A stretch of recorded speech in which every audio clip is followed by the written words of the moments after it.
official title.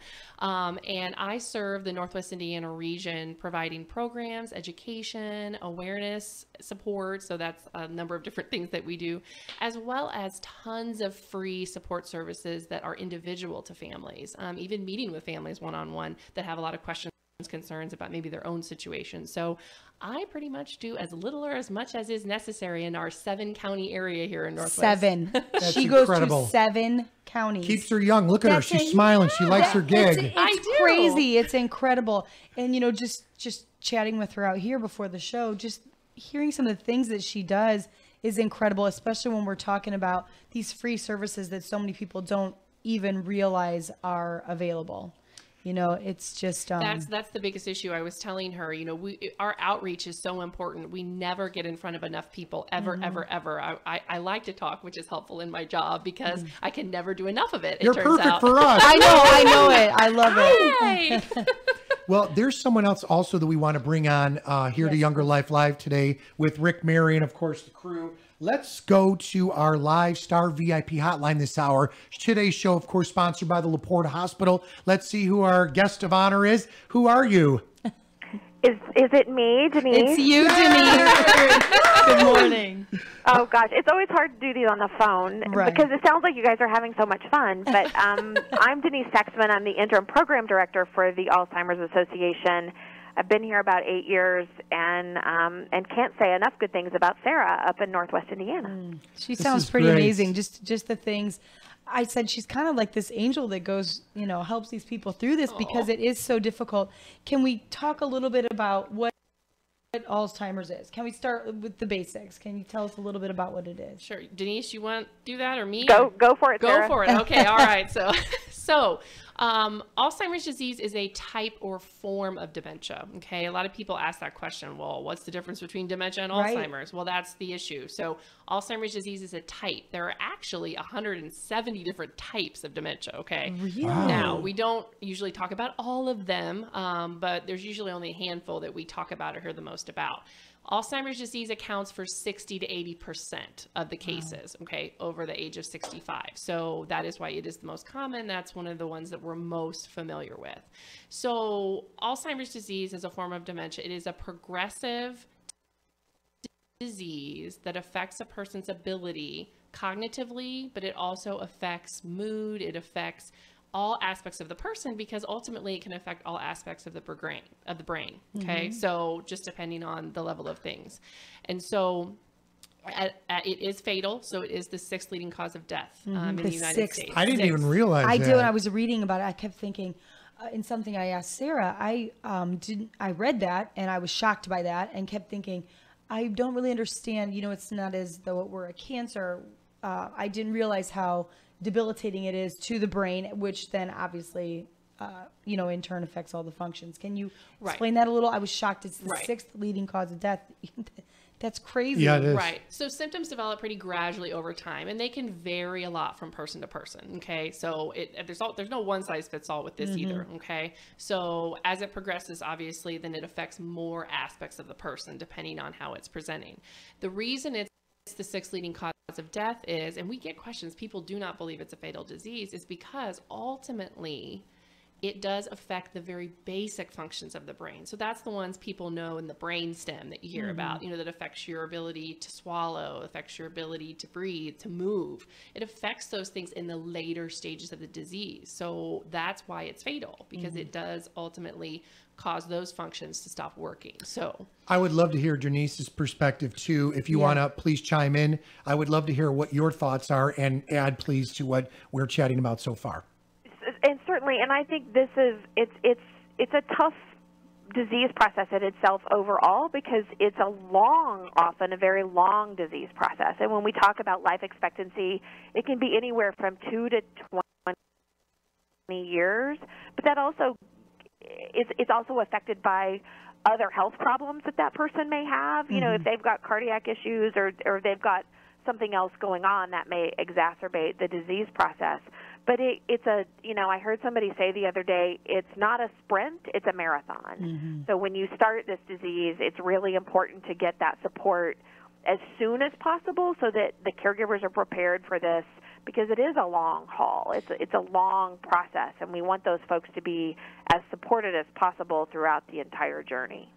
It's got to be tough. I want to throw this out there too, and we can expand on this as we roll through the next hour here on Younger Life Live, brought to you today by the LaPorte Hospital. When you look at this, not only does it affect those that get it or, have it, but truly I've seen it firsthand, and that's why we're so involved as a radio station, Gerard Media LLC, and all of us in the room and on the phone, is because it truly affects the families. And you have to, correct me if I'm wrong, anybody here, the experts, you have to understand it, wrap your arms around it, take a step back, and educate. I mean, you know what I'm saying? Absolutely. And that's another reason why we do so much about early detection on a number of levels. Yes, early detection, because it's very, very important for the person with the disease to get all the potential things available to them and all the resources for the person with disease, but also for the family. So it is two sides of the coin, that the earlier that someone may know that this is an issue for them, the earlier that so many of those things can happen, and they can be linked into resources, even if it's not stuff they need now, but things that they know they may need later, and making sure, as I like to say, they have plenty of tools in their toolbox. That's what I tell so many families. That's my job, is to make sure I give you as many things to reach for as possible. Could you both share with us the, as far as early detection and stuff, what are some things that we should be maybe picking up on as families to notice in our loved ones that may kind of be a red flag? I mean, the typical things that we're all going to think of, I know I would say, oh, forgetfulness or something, but what else can we be watching for that we could say, maybe it's time to, I don't know, do we call the doctor at that point, or do we look you guys up online? I mean, what would be the first step after you notice some of these symptoms? Sure. Denise, you want to go on that one? Sure. And I think that's the good point, is I think people really do associate this with memory problems. Yes. And those are the things that oftentimes we see first. You may notice that somebody repeats themselves a lot, or asks the same question a lot, or they just can't remember familiar things that they used to remember. But it's a disease process that's a lot more than memory, and that's where the other pieces fall into place. It's problem solving. People may not be able to manage their checkbook anymore, or they may have problems paying their bills. Or, I had a client once who was a floral arranger, and she just couldn't figure that out anymore. Aww. Something that was very familiar and easy for her became really, really difficult for her. People get really confused about time and place. They getting lost in the car, or being unfamiliar when in a familiar place is often one of those things. And people often have trouble with visual spatial relationships. They may start having depth perception problems, and also word finding. I think sometimes that's a big one. And we all do that, right? We all are like, oh, what's that word? I'm looking for that word. But when it becomes a bigger problem, and it seems to be happening a lot, those are things that we really need to think about. And it's always the general misplacing things. Yeah. Again, something we all do that occasionally, but usually the difference is we can remember where we eventually remember where we put it. And what happens to somebody with this disease process is they may not remember where they put it, or they may have put it in such a weird place. In Indianapolis, we used to have a walk to end Alzheimer's team that they called themselves the glasses in the freezer, because that's where her dad always put his glasses. Oh. Wow. They would always find his eyeglasses in the freezer. I mean, to me, I understand why it would be a while before someone actually is diagnosed then, because so many of these things are such vague. Seem normal, though, too, to a lot of us. Well, they're so vague. Right. And people don't. And so what I tend to remind people, because when I give our Know the 10 Signs program, yes, you can watch people when I'm talking going, oh, gosh, and they're making faces and things like that, because they say, oh, well, I do that. Well, so do I. I mean, because obviously we know there's stress or lack of sleep, or in my case, a 3-year-old, things that can really affect, many affect your brain. But by definition, the difference with these is if these symptoms are happening to the point that they are interfering with someone's ability to do their day-to-day things, to do their usual routines and activities. Great point. That's the difference. That's the that's the big difference. So at that point, would you both recommend you call your, say it is a parent, it's your mother. Would you recommend that you call your mother's physician and say, I think we need to address this? Or do you We have a concern, we have a How problem. do, That's a great who do right. we go to Right. at that point? So we definitely always say the first place is starting with a physician. So whatever physician that may be, you know, some people see their family physician the most. Maybe some people have a specialist they see more than their family physician, you know, whatever makes sense for them. And especially if they haven't been for a while, a lot of times that's our first question is, when did you have a physical last? And you get all kinds of fun answers to that one. Sometimes it's a year, sometimes it's 10 years. Or more. Or more, or never. Yeah. Well, that's true. Yeah, so that's usually the first stop, to make sure that there are just some basic things that are checked out, because there are also many, many things that can affect the brain and make it look like it's a dementia when in fact it's I not. would imagine blood sugar, blood pressure, like some of those symptoms could be something chemically off. Thyroid right? problems, infection, Depression. Depression, untreated or undertreated mood problems. Really? I have a question. Dave from Hammond's listening to us right now on the live stream on WIMSradio.com. Please ask the ladies. My father has a ton of Post-it notes all over the house. Oh, yes. Oh, Okay, yeah. so I saw. I'm looking at faces and I'm listening. Okay, so expand, you ladies, on this, please, because is that a sign? So it can be from an over-reliance standpoint. Denise, what do you think?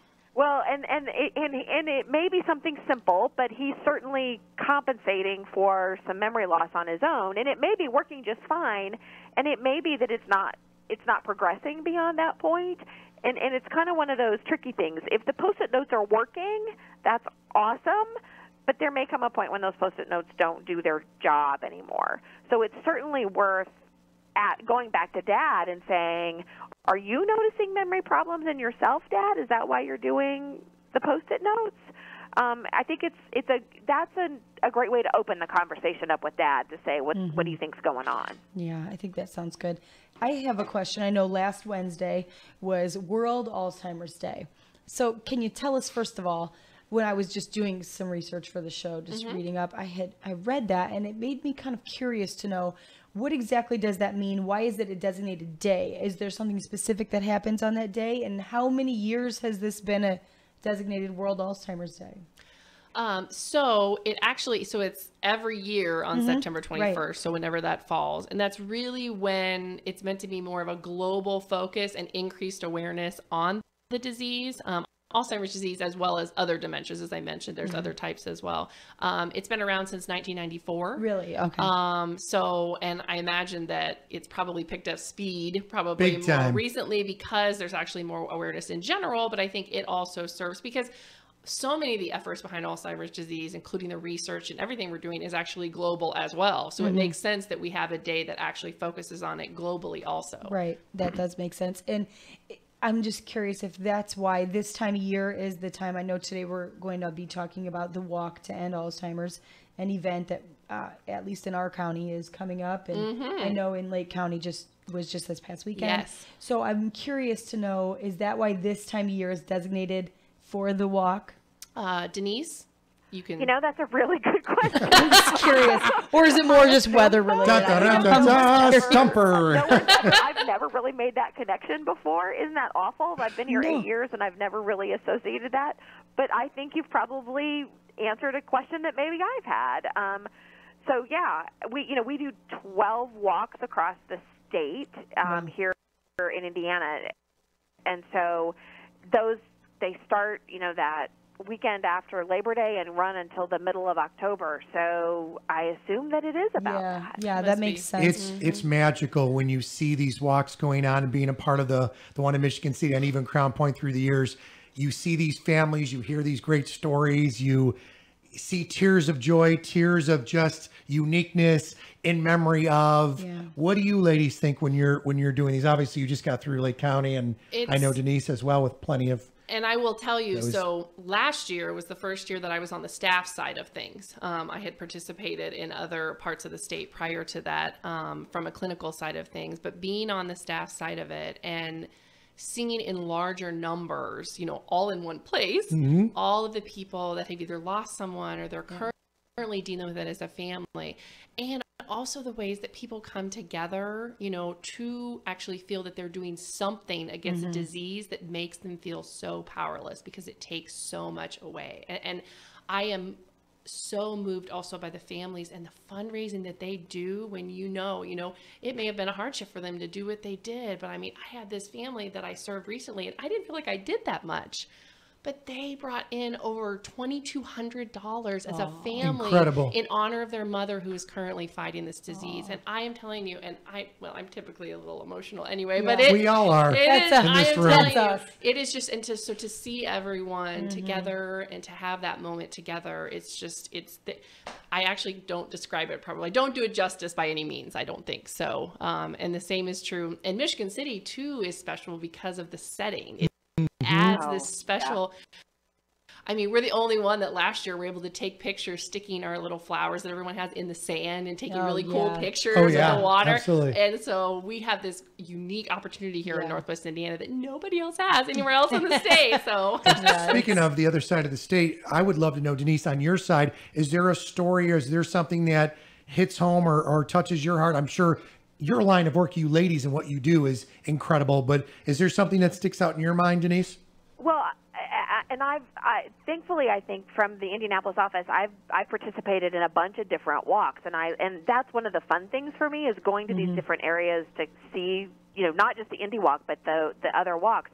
But Sarah hit it on the head. I think one of the things that I always am in awe of is we always give people these little flower pinwheels.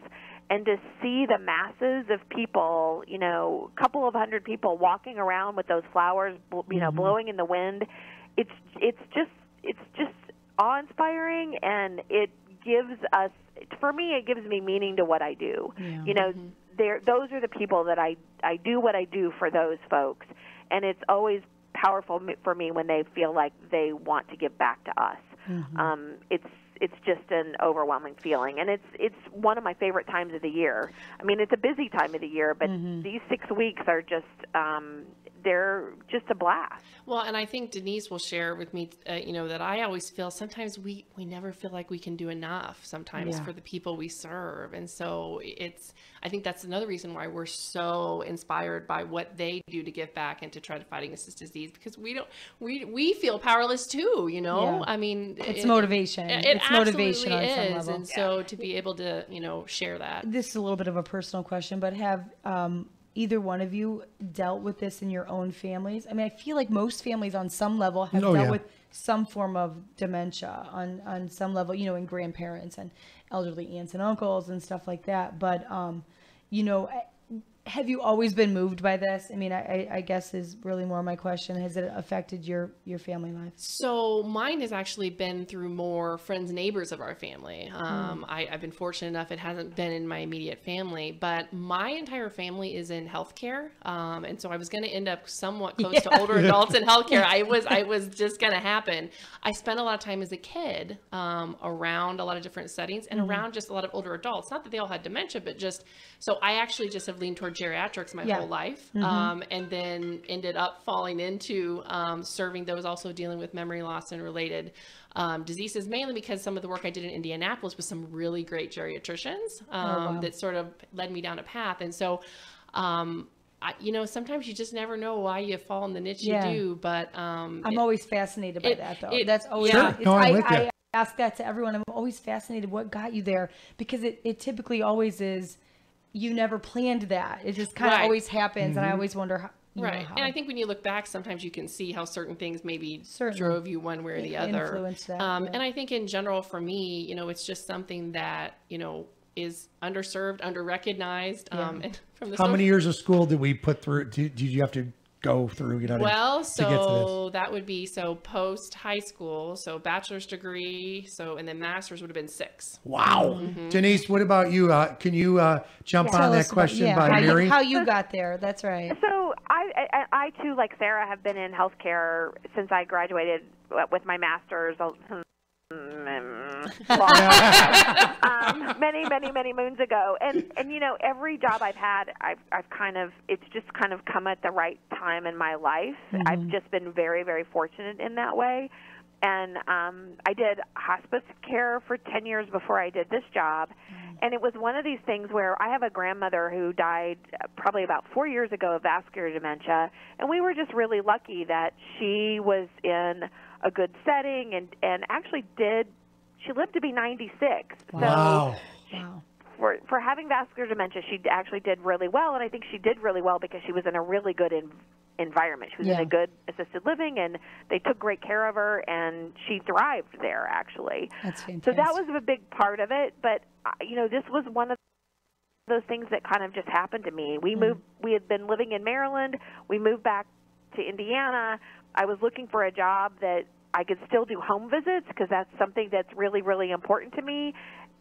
I sent my resume in for this job. It was a different job that was offered with the agency, and the person who I replaced sent her resignation in the day they got my resume, and they hired me. And I still joke to them that this time is that they hired me because I could start immediately. Yeah. I didn't have to give notice to Incredible. anybody. I could just walk in the door and start working, and I've been here 8 years. Wow. So it's become a passion of mine, and I love the people that I work with. I love the clients that I serve, and I feel like it's an underserved disease process. It's not one of those that, it's not sexy by any means, and so it's become a big passion of mine because the issues for these families are so significant, and the little bit that either Sarah or I or our other staff can do makes a huge impact on those folks. For sure. I read that 5.4 million Americans are living with Alzheimer's. That's enormous. It is, and I actually think it could be underrepresented because that's assuming that's documented, I'm sure. Right, I'm assuming, that's what I assume And too. diagnosed I assume it's properly. diagnosed. Yes. Yeah. And there's probably so many people that are not diagnosed. Do you know how many people in LaPorte County? Unfortunately, we don't. We do not have county-specific data, but we do know. So statewide, it's over 110,000 Hoosiers. So in the state, That's and a again, huge number. Probably though low. I mean, in my opinion, based Right. on how I feel we're doing sometimes with getting the right diagnoses. So and caregiver-wise, I mean, which again, not everybody identifies as a caregiver. We're talking 334,000 people statewide that are caregivers, but of course that could also be underrepresented. Wow. So Wow. And I think those caregivers, it's also, it's families, but it's also, it's amazing to me sometimes we run across neighbors who are helping with care, or it becomes sometimes the village process. It takes a lot of people to help out in this process. for sure. When you were involved with, your grandmom and in the process itself, was it difficult for you? Did you have to, as I mentioned earlier, educate yourself? Obviously, you're in the field, but then educate your family and folks that surrounded you as different parts of it evolved. In other words, step one, step two, you could see things happening to truly understand it, to stay focused, because I'm sure there's a lot of people out there that go through this that just, I don't want to use the word give up, but just give up or kind of move in a different direction because they don't understand it or just don't want to understand it. Or sometimes what happens is they blame the person for what's going on with them, and it's a medical problem. It's not a fixable problem. But with my grandmother, I spent a lot of time coaching my mom because she was the one that was the power of attorney and kind of doing a lot of the day-to-day things, and it's always negotiating that relationship when you're a professional and a granddaughter is sometimes kind of difficult. But I spent a lot of time coaching her, and in some ways with my grandmother, I was able to enjoy my grandmother as my grandmother because I wasn't her direct caregiver, but I was a big support to my mom, which I think was a big help and made a big difference for her. And she and I have had many conversations about lessons learned and how best to have navigated that. And I think she's very appreciative of the fact that we were able to do that. And one of my best stories is my niece and my mom and I, because my grandmother was in Tennessee, so the four of us went down. It was about a year before she died, actually, and we spent the whole weekend with her, and, we cleaned out. My grandmother tended to hoard napkins, so we would find napkins in all of her drawers, and so we went through all of her clothes and cleaned out all the napkins and returned a bunch of silverware to the kitchen and did some stuff like that. But we really were able to sit down and share stories we found all these pictures of my grandmother's brother who had been shot down over Italy in World War II. Wow. And she started telling us all these stories about him because her old memories were still good. Her current memories weren't very good, but those old memories were still there. And my mom said to me later, I've never heard those stories before. You know, and it was a really special time to be able to have all of us there together and hear these stories, because I had never heard them. And for my niece, who at the time was like, I don't know, 24 or something, that was a big impact because she was meeting my grandmother in a very different place than she'd ever had before. So it was, finding those special moments is amazing, but it sometimes can be hard. Those are hard to find sometimes. Well, and trying to help people figure out how to have a chance to have some time with their loved one that isn't task oriented. A lot of the discussions we have with families is around care planning. How do we get you some respite? You know, research says you must have respite. The whole no man is an island thing is really, really true in this scenario. I mean, people do it, but eventually something implodes if they don't have some kind of support or something. So, you know, and that's what I tell people when they're struggling, maybe with allowing, a lot of spouses struggle sometimes with allowing someone else because they feel it needs to be them. But letting them know, you know, we want you to be able to have some quality as opposed to just this constant trying to accomplish all these things. And so sometimes it's just even those conversations of resources, you know, what might be an option, informal, formal, all of those things to help with that. I want to throw this out there, ladies. Here's a great text message to Younger Life Live, brought to you today by the LaPorte Hospital. The information you receive for the caregiver through this organization is wonderful. I helped take care of my mom, and without it, I would have not had the mental and physical health to handle it. Wow. Wonderful text message right here. I'm so glad. On Younger Life. Oh, we have served. I was telling her, you know, sometimes I feel like I don't have enough opportunities to come out into this area for the awareness piece, but I cannot tell you how many families I have served individually through home visits, both in Michigan City and LaPorte. Lots of them. And so that's why I know there are so many families in need, and it's just trying to get to all of them that we need to do. So, but that's what I'm saying. Really, this has got to make you ladies feel awesome. Oh, I'm so glad. So glad to hear that. Can we talk about kind of treatment course? So first of all, is there a cure? So there is not, unfortunately. And there's a lot of confusion around the drugs that are actually on the market. And those are the ones that people have heard of sometimes: Aricept, Exelon, Namenda. And those medications, the goal for them is symptom management. That's how they work. They do not slow the progression of the disease, okay? But they almost appear to in some cases if they work well, because they can help the person feel a little bit better. So then in a sense, it almost appears as if it's slowing it down. And so the hard part is sometimes though they can be helping and there's not an outward sign in the person that they're better. And that's hard for people because, okay, most of the medicines we take in the world, we somehow know they're working. You know, either an infection goes away or we feel better or our mood's better or whatever. That's not always the case with these drugs. And so a lot of families will say, oh, she tried that for a month and it didn't do anything. And then my next question is always, well, how did the doctor explain that medicine to you? What were you told? What was your expectation? And generally it was because they didn't notice a difference, but sometimes when they took the medicine away, the person was worse. Sometimes, not always. They only work in half of the people. It's about 50-50. And that's assuming that there aren't, you know, some people do have side effects, you know, some worse than others. That's another issue.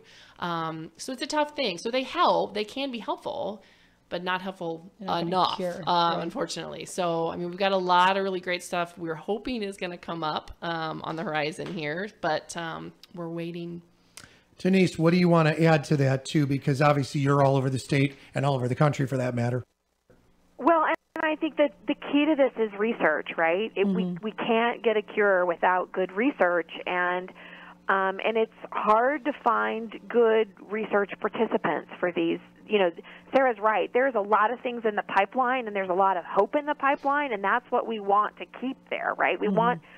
Our goal is, you know, our mission is to find a cure for this, and we are the second largest funder of research in the United States. Wow. And that's behind the federal government. Wow. So we have a big impact and can actually on some level direct those funding streams faster than the federal government can, because we don't have to go through some of the tape. The red tape things that are there for a purpose, but we can do things a little bit more streamlined and a little bit faster. So that's one of the things from an agency standpoint that I'm pretty proud of us for, because that's the future of the disease. The only way we're going to find a cure is through the research that's going on. Is that what how the Walk to End Alzheimer's helps? Is that where the money goes for that? It's obviously a fundraiser. So the money that's raised, part of that money goes to service the clients that we serve, and it stays in to do those programs and services and to support the programs that Sarah does. But a portion of that also goes to fund those research activities that are done more on a national level. But we also do all those statewide. The money kind of goes for those national programs that are research-based, but also stays statewide for the programs and services that we offer. That's so important. And we actually link people to research as well. I mean, the funding obviously is a key point, but we say all the time, we got to also have people in those trials. So we actually have what we call a trial match program that people can actually put in some basic demographic information, like create a real basic profile. Sure. And then it will actually potentially generate all of these different studies that people, it is not just drug trials. It is, they need a well person for a prevention study, or they need a caregiver for a quality of life study, or all these things that really make a difference on both ends of the spectrum, both prevention, finding a cure, as well as everybody in between. So I feel like we really do best of both worlds. We are making sure the funding goes where it needs to, but then we're also making sure more people know what's going on in research, understand a little bit about it, and can access it if they're interested. Right. I think that's so important too. I think that's fantastic. You hear these little, you hear things all the time. If you do word searches, you read all these things. Like if you do word searches or crossword puzzles, or constantly challenge your brain to some degree on a different level on a regular basis, it can help I don't want to say prevent, because prevent's not really the proper word, but it can help reduce your risk. Thank you. That's exactly what I'm trying to think. Arm you against possibly having some of these things happen. So these studies, I think that's fascinating. I didn't realize you could potentially sign up to I be think part people of would a study. love more information on how to get is that on your website? That is actually on the website. Go ahead, Denise. It's on. If you go to the main alz.org, which is the national website, and I think there's probably a button on the front. The program is called Trial Match, and you can just click on in and go straight,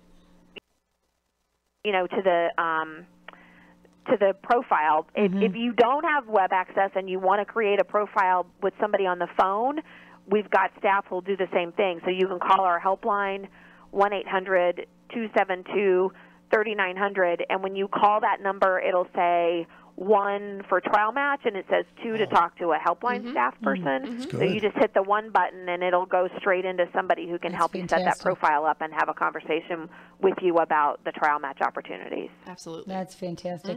Can you tell us if Alzheimer's is hereditary?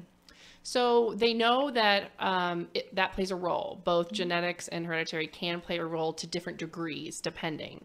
But it is not as genetic as many people think that it is. It is more familial. It can be familial. Yeah. What does that mean? So that means the more people in your family who have had the disease means your risk may be higher. But it's still not a given. There are even a couple of genes that they look at that they can test for. Really? But sometimes even that, yes, it means your risk may be higher if you have it, but it's still not 100%. So what do you do with that information? So there's still a lot of issues as far as whether that's even a good idea to do that kind of testing. Denise, I know you probably have about this as well. Well, and there are, it's more common for it to be genetic in the folks that are diagnosed under 65. Okay. So the folks that are considered, what we consider younger onset Alzheimer's disease. But most of those families are already known. So, people get really nervous when they're diagnosed. Yeah, I don't blame them. I'd be nervous, too, if I was diagnosed in my 50s. Right. But those families, a lot of those genetic families, the scientists and the research people already kind of know about those people. Really? So people ask us those questions all the time because they want to get those genes tested. And I always, just like Sarah said, what are you going to do with that information? If all it tells you is you've got an increased risk, why borrow trouble? It would freak me out. You have to really decide if you want to know that or not. Why borrow the trouble? Right. I mean, honestly, I'm absolute believer in that. I understand being prepared, but I also think you're causing yourself and your entire family a lot more stress than you may possibly not get it. I'm curious on both of you ladies, if what would be the youngest age that you guys have seen? Because that's what I'm going to be 50. So it's like, I look at this and I'm like, I still think it's young and I act like a kid and I love life. But I'm thinking to myself, man, to me, right around the corner, 60 is young, 70 is young. Yeah. I mean, I'm well, just like, Denise, I'm not, because I'm wondering if we're thinking of the same people. I know we're thinking about the same person. Well, I'll, You can go for it. Okay. Well, so technically we've dealt with a family and it was not thought to be an Alzheimer's type of dementia. It was thought to be something called Lewy body or dementia with Lewy bodies. and what's that? Can you explain that? So that is a form of dementia that presents a little differently than Alzheimer's disease. Typically, there's a lot of hallucinations and delusions. They have some physical symptoms in how they walk and how they look that look like Parkinson's, and they can fluctuate. So they can look very okay and seem very okay and compensate really well sometimes, but be very, very bad other times. So it's difficult to diagnose. There is a family in the region who lost their 21-year-old son. Oh my 25. God. 25? I thought he was Yeah. 21. He was 25. diagnosed at like 19. Is that what it was? Yeah. So we both dealt with, because they go back with the association. How far back, Denise? Oh, since like 2010, I think. Right. And unfortunately, then she also has a daughter who they believe is also dealing with the disease. So there's a lot of questions in this scenario. They've also been linked. They've been linked to lots of sources, research, talked with Mayo, Indianapolis, right? They were down there. Yeah. So we've worked to try to also link them to a variety of things to kind of take a Right. look at this. So To find out. So But I will say that's an extreme. It is an extreme. And it's horrible. It's doubly sad, right? Yeah, Right. yeah. I think from an I hate to use the word older person, probably the youngest person I've come in contact with was diagnosed at 49 right. Wow. with a true Alzheimer's disease. So it can still be, unfortunately, Yeah. young. That's so young. Typically, though, you said 65 and older. That's your most common. I mean, the Would be younger the- onset is anywhere, it's 5 to 10%, I believe, of cases. Is Yeah, that right, it's Denise? pretty rare. Yeah, of the younger. So we do want to be clear about that. And typically those individuals also have to go through some different channels to even get diagnosed, because Yeah. sometimes the docs have a hard time really wrapping their head around that that's even a possibility. So sometimes what we provide for those families is a little bit different. They end up with a lot of the specialty centers, Chicago, Indianapolis, that kind of thing. But the most common form is, yes, over the age of 65. And then as someone ages, their risk increases. So 1 in 3 people over the age of 85 have dementia. So certainly. have, Some form. so it's a risk factor, not a guarantee by any means at all, but it is a risk factor, aging. Well, this is quite I was heavy. going to say, it just Sorry. blows you away. I know. No, but it's, you know what? It's so I didn't necessary. even realize, even right off the top, like the first minute into the show, you're like 170 different, variations. I'm like, oh my gosh. I mean, in a lot of us that have been involved, I think of it in different ways, and you are there to help on whatever level you can, but wow. Well, I think that's why it's so important that we discuss the walk to end Alzheimer's. At least it's something Absolutely. proactive that we feel like we Absolutely. can do to help out. Can you tell us about our local LaPorte County walk that's coming up? So it is an awesome event, and I have to say, so because I'm not from Northwest Indiana, anytime I'm by the lake, I just think I'm in heaven. Isn't Because that great? so It's beautiful. So then I'm a little extra excited most of the time about it because of the venue. But it really is awesome. It's growing every year. It is, and it's also not an early walk, so you don't have to be up with the roosters if you're not a morning person. So That's nice. because the walk itself actually doesn't start till 1:45. Oh my, so, wow. The ceremony and the walk starts about 1:45 in the afternoon. So registration opens at 12:30. Sometimes people come a little bit before that, but that's fine too. So we're usually set up and ready to go. With their teams. Yes, and the I teams love it. The shirts, can the be teams, so the people. It's like, creative. woo! Oh, last year somebody had this hilarious bulldog, and it was in a purple tutu.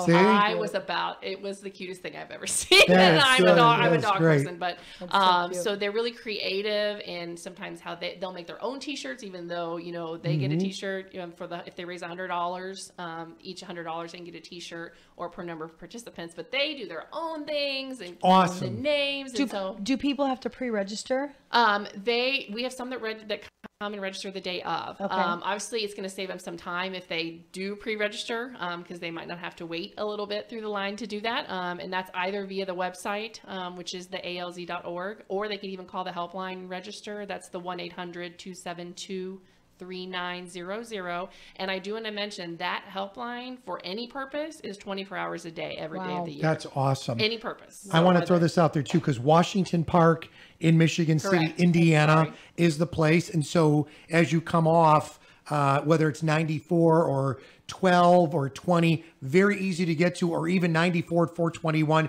go towards the lake. And when it dead ends right around the library, you're there. And we're set up at that nice new little... Isn't that beautiful? The pavilion. Oh, last year was the first year we had it, and gorgeous. With our stage and nice restroom. I mean, it is absolutely, it just added a little extra something, I tell you. A lot of people too, Mary, they bring family, friends, and even the businesses that do it to help on a number of levels will have their picnics right there, because it's right across the street from the zoo. Yep. And it's just great. They make a day of it. We also tell people, it's also okay if you can't actually do an entire walk. I mean, is it a 5K? They do. It is not. It's a 1 mile or a 3 mile option typically. But even sometimes people just come to be a part of it and they don't actually walk. Sometimes if people are able to bring their family members, sometimes they're in a wheelchair, but they still bring them anyway to be a part of it. So it's really people of all types, all abilities, everything essentially that actually come to this. And there's not actually a fee to walk. So really people can choose to donate. Obviously that's up to them.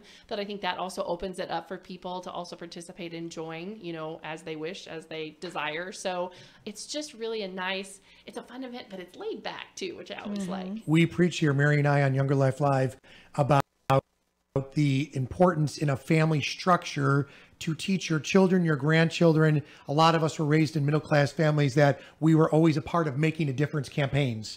So we know that, we live that, we have passed that on to our children. But that's a great way too to show people in different generations how this works, because they are the future. Absolutely. And the other great thing is we also have opportunities for people if they don't know about the programs and services. So we have tons of material out. They can go ahead and get the info on Trial Match if they haven't already, and they can even fill out their card. They can fill out their card to get the information. We have opportunities for them to sign up from an advocacy standpoint, because we know that's very important, keeping our legislators both locally and on a federal level aware that this needs to stay top of list for what we're looking at from a funding perspective and from a care and support perspective. So we have opportunities for people to actually sign up to be advocates as well. You do those email blasts sometimes for certain things going on. We like those. So it's also a way to further engage as well as participate in the walk by attending. Again, being proactive. I mean, absolutely. It's important to keep it in the front of the line here. Keep the funding coming and the research going, so we can hopefully find at least, even if not a cure, more manageable treatment course rather than and more services. I love the trial thing. I love this trial piece. Fantastic. How long has the walk been going on, at least in LaPorte County? Do you know? Denise, do you know the LaPorte? I think the Michigan City Walk is new for us, and I was trying to think of maybe 3 or 4 years. Yeah. It's been up there, but I think it's been growing. And again, the venue. That venue, it's one of the walks I love to do, because that park is phenomenal. I mean, it's just one of the most beautiful places I've ever been. Yeah, fantastic. And the walks in general go back to, 93 was the first Indy walk. Yeah. Oh, okay, wow. Right. And I mean, and so we've added, gosh, we've added up. And but I think the Michigan City Walk is fairly new to us, so maybe 4 years. I think it's great. By the way, 93 and what? 93 to 03, that 20, leaves are like 23 years there in Indy. But no, around this area too, it has been a while. And Crown Point this past weekend, I know last year, and I was reading all that stuff, it was at least 1,600 people, and that this year had to be, you always get a lot of people. Right, and it was really, and sometimes it's so hard to gauge, and because they're all moving around a lot. Sure, so sure. you know, a lot of times we try to kind of, as we're visualizing, try to see what we think. And I definitely don't have any of the current numbers, but definitely was very well attended. The weather cooperated, even though it was actually a little warm, which is hot, unusual yeah. for us up Sure, here. sure. But it also helped, I think, with people being able to come out that day, even the day of if they weren't planning on it, because the sun was shining. Come on. Yeah. Yep. So- Puts a smile on your face. you know, yeah. So I think we were really happy with this success. And this was our second year at the Lake County Fairgrounds, actually, because it was moved there last year because we had outgrown Hidden Lake Park in Good. Maryville. That's a good thing. And It is. so it has made it, that venue has made everything so much more smooth, and everybody was more comfortable. So really, Yeah. we just keep getting the momentum going on that one. So that's why we're continuing to do so in this market as well. So Denise, what would you say if you wanted to add something as we're coming to a wraps on the show in a couple minutes here? What would you like to throw out there, whether it's the knowledge, whether it's the education, why we should help? Talk about it, please. Well, and I will also say I think the walk is one of the best awareness and fundraising and just overall great events that we have. But we've also got a caregiver symposium coming up in Maryville. So for those folks who are looking for a bigger education piece, we're doing this caregiver symposium on, what is that, October 20th in Maryville. Wow. So if you have more questions about that, you can call the 800 number and we'll get you connected to that. And just supporting Sarah. She's one of our rock stars up there, and we're happy to have her. Yeah, she certainly sounds like it. It's incredible. It really is. The work that you guys do is amazing. Well, thank you so much for your time today. Please, when you're in town, come and visit the Younger Life Live studios in WIMS. We would love, love, love to see you. And on the symposium note, Mary and I have guests on every single day, even if it's for 5-10 minutes. Please feel free before the 20th, you ladies, if you want to chime back in, and Denise, you as well, please. We're all about helping make a difference here in our community, and this, you guys are doing a great job. So hats off to you both, your professionals and your team. But thank you, Denise. Thank you. All right. AM 1420, and of course, Younger Life Live. We're going to hold on to you for a few minutes. I know we're wrapping up, but I'd love sure. it if you tell us again, Sarah, the specifics for this weekend. The walk to end Alzheimer's is this Sunday the 1st, right? absolutely, Okay. it's actually Saturday. Oh, Saturday Yeah. the 1st. Oh my It's goodness. okay. No, don't worry. Things flow together. We all do it. Time passes so Yeah. fast. Yes. Maybe I have it. Yes, no. So it's Saturday the 1st. Okay. Registration begins at 12:30. And then the walk ceremony and the walk itself, 1:45 start. So if they do want to pre-register, obviously that actually takes care of a few things other than, if they're picking up other items.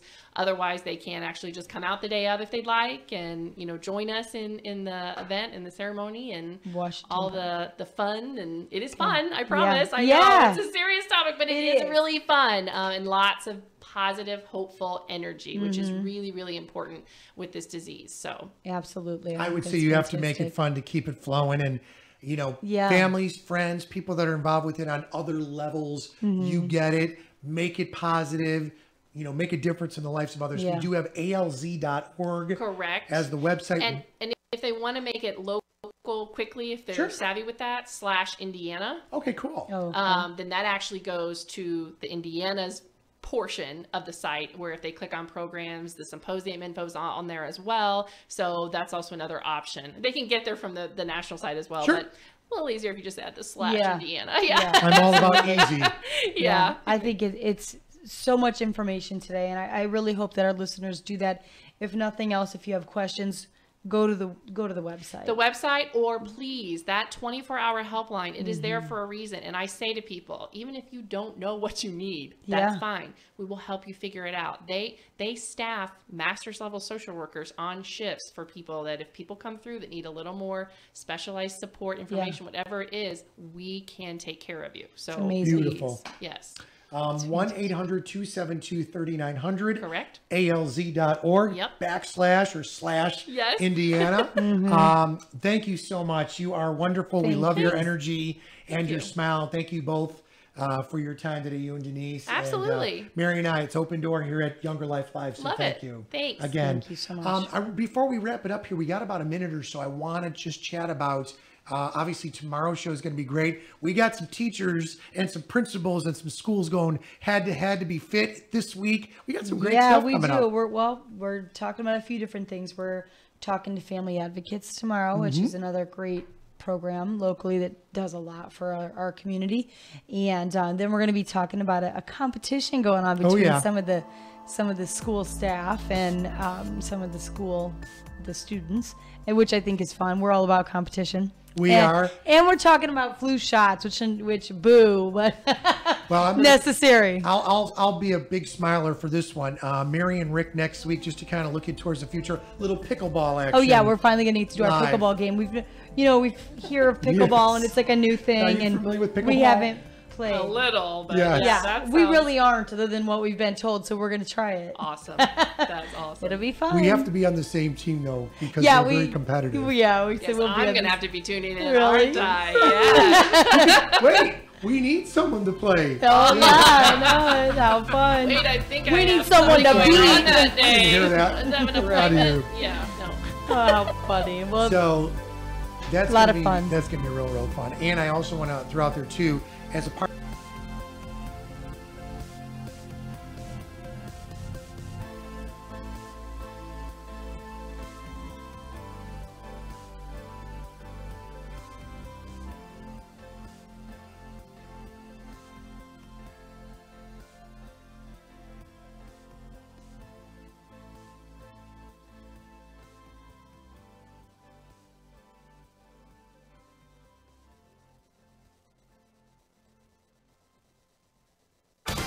AM 1420, WIMS, Michigan City, a Girard Media Company station.